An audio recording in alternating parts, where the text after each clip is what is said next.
केंद्र सरकारनं गोमातेला राष्ट्रमातेचा दर्जा द्यावा, शंकराचार्य स्वामी अवमुक्तेश्वरानंद सरस्वती यांच्यावरील बनावट गुन्हे मागे घ्यावेत या मागणीसाठी वारकरी धर्म परिषदेनं आंदोलन सुरू केलं आहे। या अंतर्गत राज्यात शंखनाद करून आपल्या मागण्या आंदोलकांनी लावून धरल्या।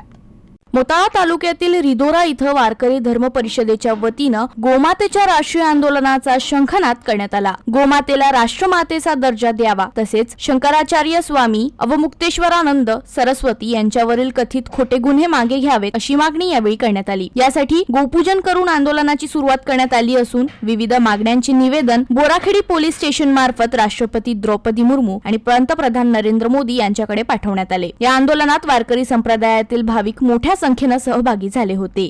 गोमातेला राष्ट्रमातेचा दर्जा मिळाला पाहिजे, गोमातेची हत्या थांबली पाहिजे, यासाठी चारही शंकराचार्यांनी मागील असंख्य दशकापासून आंदोलन उभे केले, सरकारकडे मागणी केली।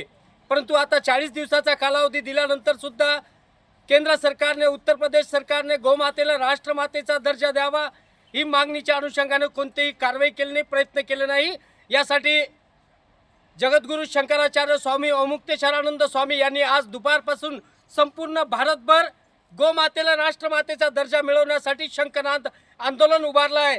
त्या आंदोलनाचाच एक भाग म्हणून महाराष्ट्रातून वारकरी धर्म परिषदेच्या वतीने आमचे राष्ट्रीय अध्यक्ष गुरुवर्य वासुदेव महाराज शास्त्री यांच्या अध्यक्षतेत आम्ही महाराष्ट्रातून हे आंदोलन उभं केलं आहे।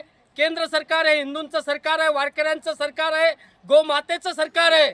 या सरकारनं गोमातेला राष्ट्रमातेचा दर्जा देण्यासाठी विलंब लावू नये ही प्रार्थना, विनंती आम्ही या निमित्तानं करतोय। अन्यथा महाराष्ट्रातून वारकरी धर्म परिषद आक्रमक आंदोलन छेडेल हा इशारा सुद्धा आम्हाला नाईलाजास्तव आमच्या सरकारला द्यावा लागत आहे।